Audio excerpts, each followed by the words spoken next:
Então, gente, a gente vai começar agora o nosso último módulo, tá? O nosso último bloco aqui sobre essa parte da interpretação da proposta de redação.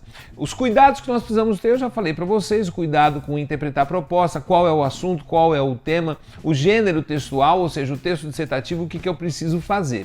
Mas agora a gente tem que falar sobre uma coisa muito importante, que é a coletânea de textos, tá? Eu sei que existem alguns professores que dizem para você, nem leia a coletânea de textos, porque há um perigo grandioso de você utilizar essa coletânea e eles tirarem a sua nota.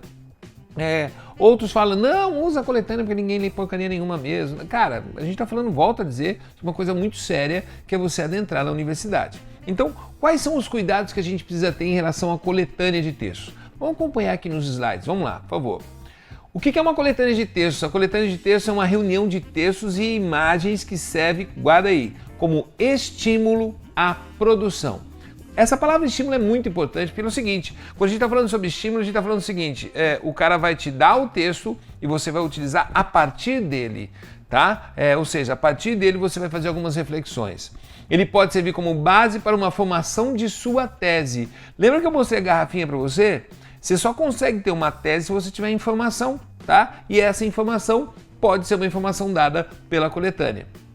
Caso ela seja usada única e exclusivamente como cópia, a quantidade de linhas utilizada com esse intuito será descartada. Nós já falamos sobre isso. Se você copiar, a quantidade de linhas que você tiver vai ser jogada fora. Tudo bem? Beleza? Mas, Valtinho, tá bom, Joia, eu sei que você está falando aí que ela é importante, essa coisa da coletânea, mas como é que eu utilizo essa coletânea? Bom, você vai fazer o seguinte. Tem uma coisa que talvez seja meio que chatinho, eu já mostrei para vocês agora há pouco, mas eu vou ter que ler um texto para vocês. São dois slides de texto para vocês. Então vai me acompanhando aí, tá? Para que a gente possa entender bem o que é essa coletânea. Só um pouquinho. Antes, esse texto que eu vou mostrar para vocês é o primeiro texto da coletânea da proposta de redação sobre a lei seca, tá? Então para você entender, para a gente contextualizar isso daqui. Então vai lá. Dizia o texto que se intitula Qual o objetivo da lei seca ao volante? De acordo com a Associação Brasileira de Medicina de Tráfego, Abramet, a utilização de bebidas alcoólicas é responsável por 30% dos acidentes de trânsito e metade das mortes, segundo o Ministério da Saúde, está relacionada ao uso de álcool por motoristas. Diante desse cenário preocupante, a Lei 11.705/2008 surgiu com uma enorme missão: alertar a sociedade para os perigos do álcool associado à direção. Para estancar a tendência de crescimento de mortes no trânsito, era necessária uma ação enérgica e coube ao governo federal o primeiro passo, desde a proposta de nova legislação, a aquisição de milhares de etilômetros, também conhecido como bafômetros. Mas para que todos ganhem, é indispensável a participação dos estados, municípios e sociedade em geral, porque para atingir o bem comum, o desafio deve ser de todos. Bom, vamos fazer o seguinte. Eu fiz essa leitura desse texto para vocês entenderem como é que eu devo utilizar uma coletânea. Você vai fazer o seguinte, você leu esse texto e esse texto traz informações, vamos dizer que você não soubesse absolutamente nada sobre a lei seca. Esse texto te traz informações. E quais são essas informações? A primeira, 30% dos acidentes de trânsito decorrem de ingestão de álcool. A segunda, metade das mortes causadas por acidentes envolvem motoristas embriagados.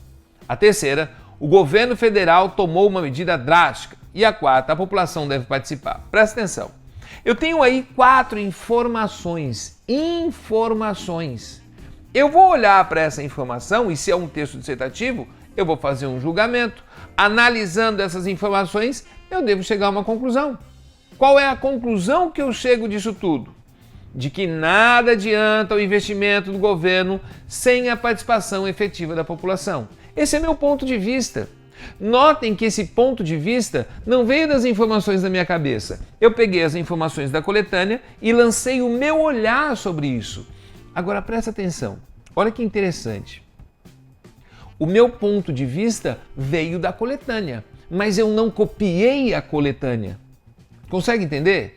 E mesmo que eu me utilize de alguns dados apresentados nessa coletânea para defender esse ponto de vista, você vai perceber que isso não foi feito com o intuito de cópia, mas sim com o intuito de uma reflexão. Então, é possível sim você utilizar a coletânea dessa forma. Tudo bem? Mas vamos fazer uma coisinha a mais. Vamos entender. Eu peguei a coletânea, analisei a coletânea e cheguei a uma conclusão. Mas lá no comando das propostas, o cara falava, olha, utilize a coletânea, mas também utilize o seu repertório, tudo que você viu durante toda a sua vida. E de repente você está lá e fala assim, cara, eu li uma reportagem uma vez que falava que lá no Paraná eles receberam 12 bafômetros nas rodovias federais para tomar conta de tudo. Então o que eu tenho? Eu tenho uma informação nova. Vamos lá, ó. Em algumas localidades, o bafômetro é insuficiente, como no caso da Polícia Federal do Estado do Paraná, que no início do projeto continha apenas 12 bafômetros para toda a sua área de atuação. Opa, presta atenção. Eu tinha informações e cheguei a uma conclusão, mas eu tenho uma outra informação aqui. Isso vai fazer com que eu chegue a uma outra conclusão. Olha como é que fica. Qual é a nova conclusão que eu chego? Para a efetividade da Lei Seca é necessário mais investimento do governo federal e maior participação da população. Vamos ver se você está me entendendo, bicho. Você não vai para o vestibular, isso é muito importante, com frasezinhas feitas. Ai, desde primórdio, hoje em dia. Não é isso, cara. Eu quero um cara que pense. Uma universidade quer um cara que pense. Então isso que é importante você sacar. Presta atenção. Peguei a informação da coletânea, cheguei a uma conclusão. Mas eu tinha outras informações, cheguei a outra conclusão. Essa é a minha tese, é isso que eu vou defender. É desse jeito que nós vamos utilizar a coletânea para a prova do Enem. Tudo bem? Leia, identifique as informações, põe um parecer, um ponto de vista a respeito disso. Beleza? Joia? Observaçõezinhas importantes, vamos lá? Note que o material de apoio, ou a coletânea, serviu como a base para uma nova linha de raciocínio. Nesse caso, a utilização de dados não seria penalizada, ou seja, o cara que está corrigindo a sua redação, ele vai perceber que você fez o quê? Eu não copiei, eu tive um raciocínio a partir disso.